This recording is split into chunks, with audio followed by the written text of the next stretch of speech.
So, over the years, I've owned probably 15, maybe even 20 different Xbox controllers, all the way from the first generation Xbox to the 360 to the Xbox One, all the way up to the Series X. Now, throughout those years, especially during the Xbox One era, I myself have tried a lot of the different, even their special edition releases, and I've always been a big fan of Xbox at first and foremost, but I've always really enjoyed the controllers. I'd had yet, however, to try the Elite Series controller that they made. I never actually touched or played with the first generation Elite Series controller. But part of that was I'd already had two black Xbox One controllers. I'd had a Gears of War Edition one. I even had different color ones. The one that I always liked, actually, way back on the Xbox One was the Lunar White. Aesthetically, I liked the way it looked. I liked the way it felt. And I always told myself, if they started making different colors of the Elite Series, I was going to finally jump on board to try one of Xbox's more premium offerings. Because aesthetically it looks nicer, but it also has some features that I myself feel like I want to try. So when they've decided that they were going to release a more budget, consumer-friendly option for the Xbox Series X and S with the Elite Series 2 controller core, this white little guy right here, I realized that I wanted to take the plunge and actually try this out. However, there was a slight problem at first. The first model that I got was defective. It didn't charge when I tried to plug it in. So, I'm happy to report now that I have received my actual, after a huge frustration with Amazon customer service, but I have received my actual working Elite Series 2 controller, and I'm going to go over some of the things I really like with this controller, as well as some of the things that I think are just okay or not so great with it. So let's take a look.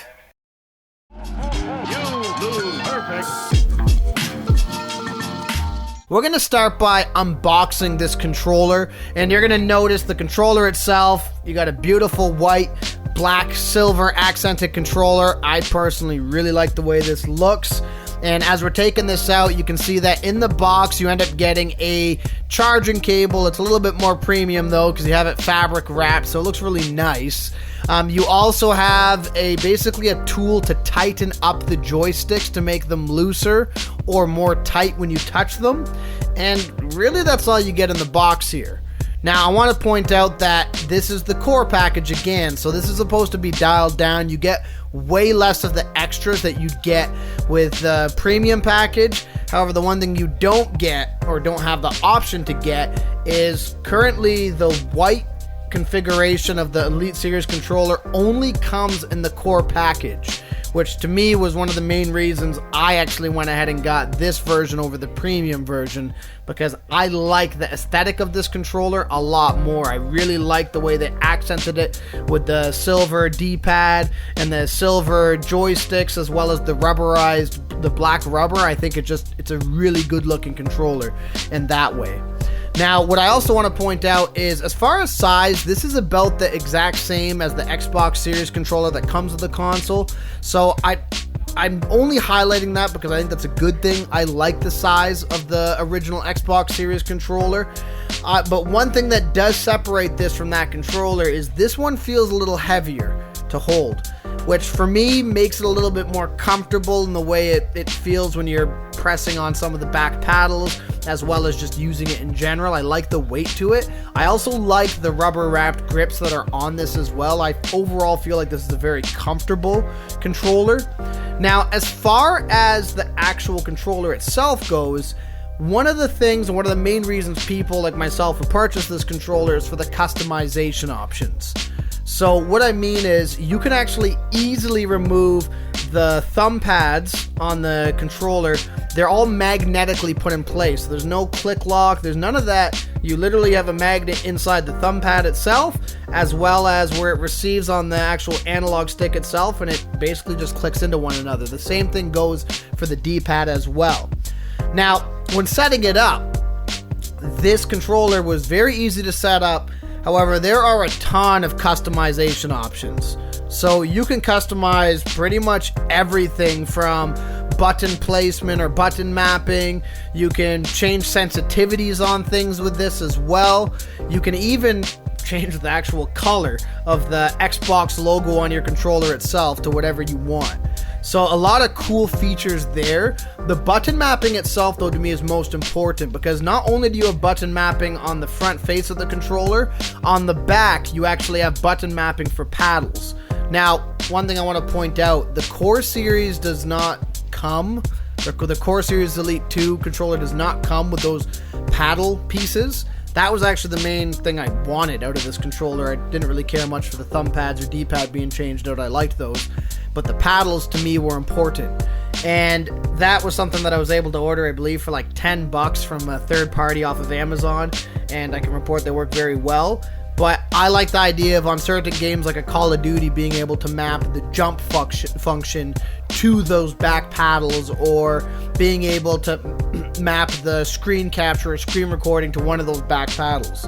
So that to me is a really good feature, and I really like having the ability of having those in the back as well. The other cool thing as well is, if you look, there's actually physical dials for how sensitive the actual triggers are on the controller. So you have 3 different predefined settings, and I, for a game like Call of Duty, like the ability that I can make this move even quicker or faster when it comes to aiming, and I played around with it a bit, and I report that when you put it on the most sensitive setting, it definitely works very, very well. Now, the other thing, and the last thing I want to point out that I really like is, on the front face of this controller, your capture button has been removed, which I'm a little mixed about, and I'll get into that in a sec. But what it's been replaced with now is a profile button. So if you click this button, you can actually select a different profile of different button mapping or button placement that you've selected, or configurations that you've put together on the controller, which I think is pretty cool. So if you have a specific profile for a game like Call of Duty, but you have a different one for Gears of War, you can actually map them on the front here and change that out as you're playing. So I think that's a really cool feature. So overall, as far as the usability, as far as that goes, I think this feels really good. When it comes to actually playing it, I will report that I thought this felt very good. I really like the smoothness of the joysticks. I really love that I was able to add things like jump or map jump to the back of my paddles there for a game like Call of Duty. As far as playing the games went, I thought this controller felt beautiful. Overall, I like the way the buttons feel, the way the joysticks feel, the way the triggers feel, and I liked that I was able to customize them to a point that it really worked for me. Now, what I dislike about this controller. So, the only way to get white right now is to buy the Core Series controller. So, unfortunately, if you want the Premium Series controller, or the Premium Elite Series 2 controller, you'd have to go ahead and purchase either it in black only, or buy this white controller like I did, and then shop for all the other accessories, or get an accessories kit, which costs far more than just buying the black version would to put it all together. So I myself only really cared for the paddles. I ordered those off Amazon. They were like $10. For me, this worked out fine. But I know for some people, they're very particular about the thumb grips. They're very particular about the D-pads, which I completely understand. And it sucks that if you want this in a white configuration, you'd have to basically go and either piecemeal everything together or spend a hefty premium on buying the accessories kit on top of buying the controller itself, which isn't by any stretch a very cheap controller. The second thing I want to point out is I've read mixed things online about the longevity of these controllers. Unfortunately, the first version, like I mentioned at the beginning of this video, that I got, or the first package I got with this controller in it, was defective. And when I say defective, what it was is that it just would not charge. I was actually working on this review a little while ago and then stopped and scrapped it because I had it going, and then I was like, no, I can't give this a fair shot if I can't even charge it and really give it in-depth playtime at this point. So I did get that resolved. By the way, I would never order this from Amazon because the return process was insane. It sucked, but that's not what this video is about, so I'm not going to go too much into that.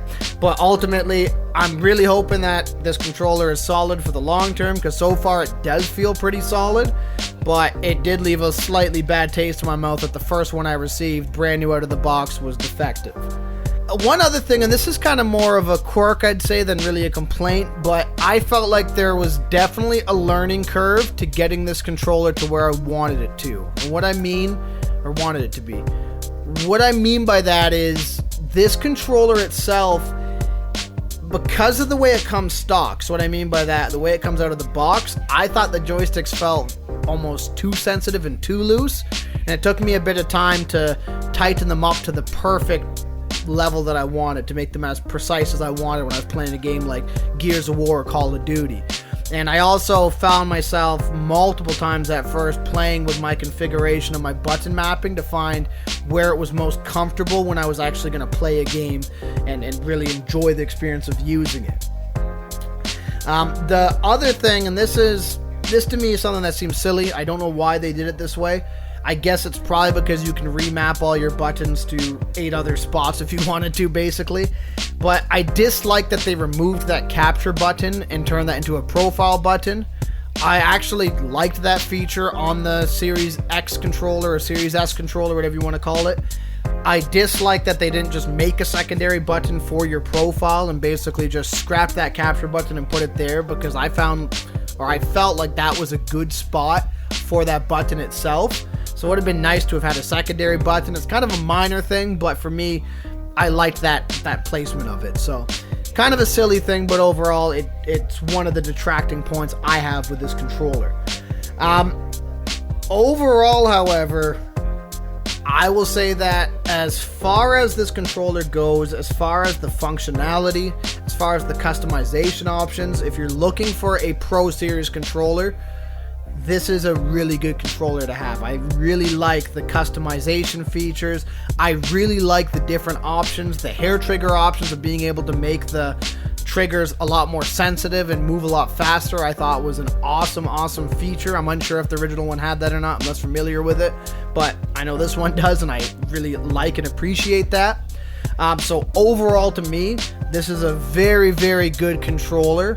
However, I could see a big detracting point for some people being that they're not getting the full accessories kit for this, and relative to the price points of going from this core series to the full premium package, I could see somebody skipping this entirely for that reason. For me, this was more of an aesthetic choice than it was anything, so I'm satisfied with getting the white and kind of piecemealing some of it, but I could see a lot of people not liking that when it comes to a Pro Series controller like this.